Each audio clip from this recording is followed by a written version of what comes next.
दोस्तों आज की इस वीडियो में हम लोग घनाभ का कुल पृष्ठीय क्षेत्रफल, आयतन और विकर्ण की लंबाई निकालना सीखेंगे। ठीक है, तो अगर आप कक्षा 8 में पढ़ते हैं या फिर कक्षा 8 से ऊपर वाली किसी भी क्लास में पढ़ते हैं तो आपको किसी भी कीमत पे ये तीनों आपको अच्छे से निकालना आना चाहिए। ठीक है, अगर आपको नहीं आता है कोई दिक्कत नहीं, बस आप इस वीडियो को ध्यान से देखिए, आपको ये तीनों निकालना अच्छे से आ जाएगा। ठीक है, तो देखिए हम लोग इसी सवाल को हल करेंगे और इसी सवाल को हल करने के साथ साथ हम लोग ये तीनों निकालना सीख जाएंगे। तो सवाल क्या है, एक घनाभ की लंबाई 12 सेंटीमीटर है, चौड़ाई जो है 4 सेंटीमीटर है, ऊंचाई 3 सेंटीमीटर है। तो हमें ज्ञात करना है क्या, इसी घनाभ का कुल पृष्ठीय क्षेत्रफल, आयतन और विकर्ण की लंबाई निकालना है। ठीक है, तो चलिए सबसे पहले हम ये जान लेते हैं कि घनाभ आखिर होता क्या है, कैसा दिखता है। ठीक है, और कुल पृष्ठीय क्षेत्रफल, आयतन और विकर्ण, इन तीनों का सूत्र क्या होता है। तो ये सारा चीज़ हम देख लेते हैं, उसके बाद हम लोग इस सवाल को लगाएंगे। तो देखिए घनाभ कुछ ऐसा दिखता है। ठीक है, तो ये घनाभ है। ठीक है ना, घनाभ आप देख लीजिए कैसा दिखता है। यहाँ पे ये ऊपर से है, इधर से देखेंगे, फिर इधर से देख लीजिए ऐसे, इधर से देख लीजिए, फिर ऐसे देख लीजिए। ठीक है, तो ये घनाभ है, यानी कि ऐसा आपको कुछ भी दिखे, चाहे वो बड़ा ही क्यों ना रहे, चाहे छोटा ही क्यों नहीं रहे, अगर ऐसा दिखाई देता है तो उसको हम लोग घनाभ कहते हैं। घनाभ जो है 6 सतहों से मिलकर बना होता है। एक सतह ये हो गया, दूसरा नीचे वाला, तीसरा ये वाला हो जाएगा, चौथा इधर वाला हो जाएगा, पाँचवा ये, छठवां ये। ठीक है ना, तो इस तरीके से ये आपका घनाभ होता है। तो इस आकृति का जो भी दिखाई देगा उसको हम लोग घनाभ कहेंगे। एग्जाम्पल के लिए जैसे यहाँ पे आप देखिए, ये जो माचिस की डिबिया है ये भी घनाभ ही है। ठीक है ना, आप देख सकते हैं ये भी 6 सतह है इसमें। ठीक है, और घनाभ का एग्जाम्पल क्या हो सकता है, जैसे मान लीजिए आपने कोई किताब आपके पास है तो किताब भी आपका घनाभ ही होता है। ठीक है, तो आपको समझ आ गया होगा घनाभ क्या होगा। अब हम समझ लेते हैं कि घनाभ का लंबाई, चौड़ाई, ऊंचाई क्या होता है। ठीक है, जैसे मान लीजिए मैंने आपसे पूछ दिया कि इस घनाभ का लंबाई क्या है, चौड़ाई क्या है, ऊंचाई क्या है। तो घनाभ का ऊंचाई निकालना तो बहुत ही आसान है। देखिए ऐसे हम लोग ज़मीन पे ऐसे फीट रखेंगे और ज़मीन से कितना ऊंचाई तक ये आया है वही आपका घनाभ का ऊंचाई हो जाएगा। तो ये 3 सेंटीमीटर है तो कहेंगे इस घनाभ का ऊंचाई 3 सेंटीमीटर है। समझ में आ गया ना, तो ऊंचाई तो जान गए, लंबाई चौड़ाई क्या होता है तो कुछ नहीं करना, सिंपल। देखिए अगर हम लोग ऐसे ऐसे नाप लें, ऐसे ऐसे, तो ये आपका होता है 9, लगभग 9 सेंटीमीटर है। ठीक है, और अगर हम ऐसे ऐसे नापें अगर, तो ऐसे 5 सेंटीमीटर है लगभग नापने पर। तो सिंपल सी बात है, ऐसे नापने पर 9 सेंटीमीटर लंबाई हो जाएगा और 5 सेंटीमीटर चौड़ाई, यानी कि ऐसे ऐसे नापने पर लंबाई चौड़ाई आता है और ऊपर नीचे नापने पर ऊंचाई आता है। तो इस तरीके से आप समझ गए होंगे। अब देखिए इसमें हमें घनाभ के विकर्ण की लंबाई भी निकालना रहता है।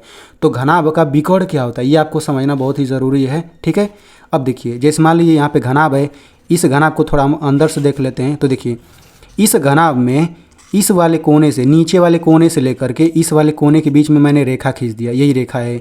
अब इसी को हम विकर्ण कह देते हैं। अब देखिए इस कोने से मैंने इस कोने के बीच में ऐसे रेखा खींच दिया, इसको भी विकर्ण कहेंगे। तो इसी की लंबाई निकालने का हम लोग सूत्र अभी हम लोग देखने वाले हैं। ठीक है ना, तो इतना आपको समझ आ गया होगा। चलिए हम लोग इन तीनों का सूत्र देख लेते हैं। तो देखिए सूत्र क्या होता है, घनाभ का कुल पृष्ठीय क्षेत्रफल का सूत्र होता है 2 कोष्टक में LVBH प्लस HL, ये सूत्र होता है। तो LVH क्या चीज़ है ये समझ लेते हैं। तो देखिए घनाभ की लंबाई को हम लोग स्मॉल l से दिखाते हैं। ठीक है, यानी कि अगर सूत्र में स्मॉल l लिखा है तो समझिए लंबाई लिखा है। स्मॉल l से क्यों दिखाते हैं, क्योंकि लंबाई को इंग्लिश में लेंथ कहा जाता है। ठीक है, वैसे ही चौड़ाई को हम लोग स्मॉल b से दिखाते हैं, यानी कि स्मॉल b कहीं पर लिखा है तो समझिए चौड़ाई लिखा है, और ऊँचाई को स्मॉल h से दिखाते हैं। ठीक है, चलिए हम लोग यहाँ पे सूत्र देख लेते हैं। तो घनाभ का कुल पृष्ठीय क्षेत्रफल का सूत्र होता है 2 कोष्टक में LB plus BH plus HL, ये सूत्र होता है। ठीक है, इंग्लिश में ये आपको लिखा गया है यहाँ पे। घनाभ के आयतन का सूत्र क्या होता है, LBH, यानी कि लंबाई, चौड़ाई, ऊंचाई, बीच में कुछ नहीं तो गुणा होता है मतलब। ठीक है, अब देखिए घनाभ के विकर्ण की लंबाई का सूत्र क्या होता है, रूट में L पर 2 घात, यानी लंबाई पर 2 घात प्लस चौड़ाई पे 2 घात प्लस ऊंचाई पे 2 घात। तो इस तरीके से आपको सूत्र भी पता चल गया। चलिए अब हम लोग सवाल लगाते हैं कि इनका उपयोग करके सवाल कैसे लगाना है। ठीक है, तो देखिए सबसे पहला सवाल क्या है, कोई घनाभ है, लंबाई 12 सेंटीमीटर है, चौड़ाई 4, ऊंचाई 3 सेंटीमीटर है। तो हमें घनाभ का कुल पृष्ठीय क्षेत्रफल निकालना है। ठीक है, तो सबसे पहले हम लंबाई, चौड़ाई, ऊंचाई लिख लेंगे। तो लंबाई 12 है ना, तो हम लोग L बराबर 12 सेंटीमीटर लिख लेंगे। चौड़ाई क्या है 4 है, तो चौड़ाई को B से दिखाते हैं, B बराबर 4 हो गया, ऊंचाई 3। सबसे पहले हमने ये तीनों लिख लिया। अब हमें कुल पृष्ठीय क्षेत्रफल निकालना है। तो सबसे पहले हम सूत्र लिखेंगे घनाभ का कुल पृष्ठीय क्षेत्रफल बराबर, सबसे पहले हमने सूत्र लिख लिया। अब इसी सूत्र में सभी का मान रख देते हैं। तो ये हमने 2 रखा, यहाँ पे हमने कोष्टक लगा दिया। देखिए एल बी, एल की जगह क्या रखेंगे 12, तो ये मैंने 12 रख दिया। अब देखिए इनके बीच में कोई चिन्ह नहीं है तो गुणा है, तो यहाँ गुणा लगाइए। बी बराबर क्या है 4 है, तो ये मैंने 4 रख दिया। फिर प्लस यहाँ पे देखिए बी की जगह क्या रखेंगे 4 गुणा एच की जगह क्या हो जाएगा 3, फिर प्लस है तो प्लस लिखिए एच एल यानी एच इंटू एल।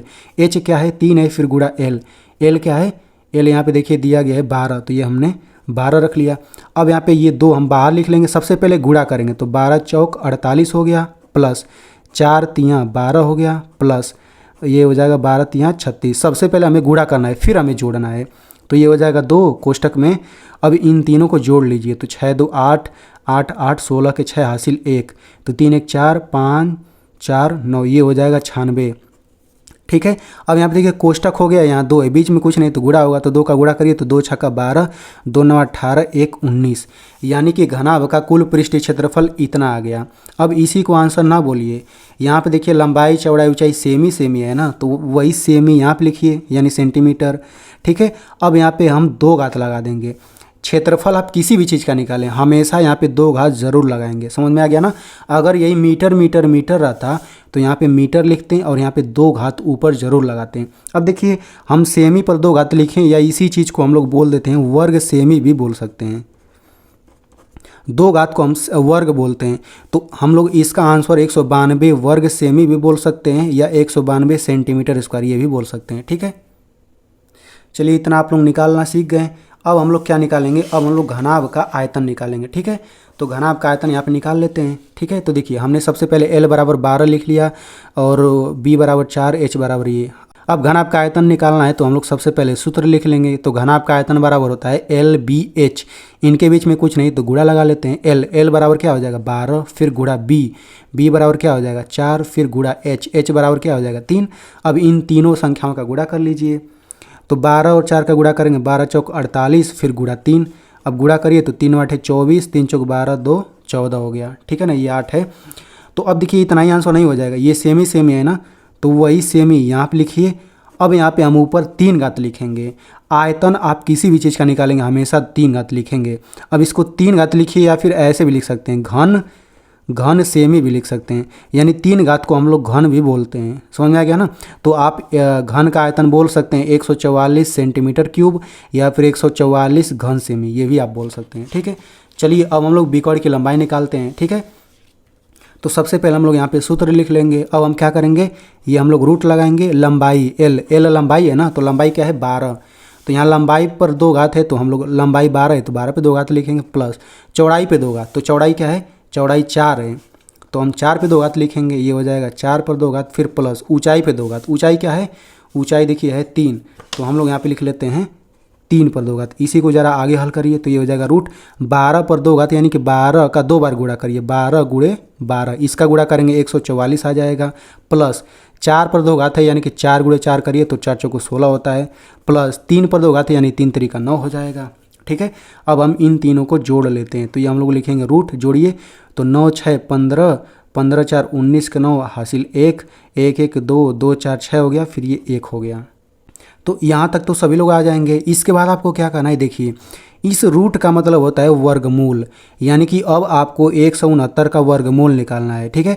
तो 169 का वर्गमूल 13 होता है, तो 169 का वर्गमूल 13 होता है तो ये 13 हो जाएगा। अब देखिए बिकॉर्ड की लंबाई है ना सेमी चल रहा था तो हम लोग यहीं पे सेमी लिख लेंगे। ठीक है। अब यहाँ पे कोई घात नहीं लगाएंगे, क्यों, क्योंकि लंबाई है ना तो यहाँ पे घात नहीं लगाना होगा। इसका मतलब क्या, एकदम सिंपल भाषा में समझिए, अगर आप किसी घनाभ, अगर लंबाई किसी घनाभ का 12 सेंटीमीटर, चौड़ाई 4 है, ऊंचाई 3 है, तो जब बिकॉर्ड की लंबाई नापेंगे ना तो 13 सेंटीमीटर ही होगा। ये केवल सवाल नहीं है, एकदम रियल में करेंगे तो 13 सेंटीमीटर बिकॉर्ड का लंबाई ही होगा। ठीक है। अब देखिए यहाँ पे तो इसका वर्गमूल 13 आ गया। कभी कभी क्या होता है कि इसका वर्गमूल नहीं निकलता, तो भाई इसका वर्गमूल आप भाग विधि से दशमलव में भी निकाल सकते हैं। ठीक है। लेकिन अगर आपको ज़्यादा दिक्कत होगा तो वो आप अलग से निकालना सीख सकते हैं। वीडियो यूट्यूब पे सर्च करके देख लीजिएगा कि भाग विधि से दशमलव में वर्गमूल कैसे निकालते हैं। ठीक है। अगर आपको ज़्यादा ही दिक्कत हो रहा है तो आप इसी को आंसर बोल सकते हैं। ठीक है ना। तो इस तरीके से मैंने आपको इतना सिंपल तरीके से समझा दिया। तो आप लोग मेरी मेहनत के लिए इस वीडियो को लाइक कर दीजिए और हो सके तो इस वीडियो को अपने दोस्तों में ज़रूर शेयर करिए, क्योंकि उन्हें भी अच्छे से समझ आ जाएगा।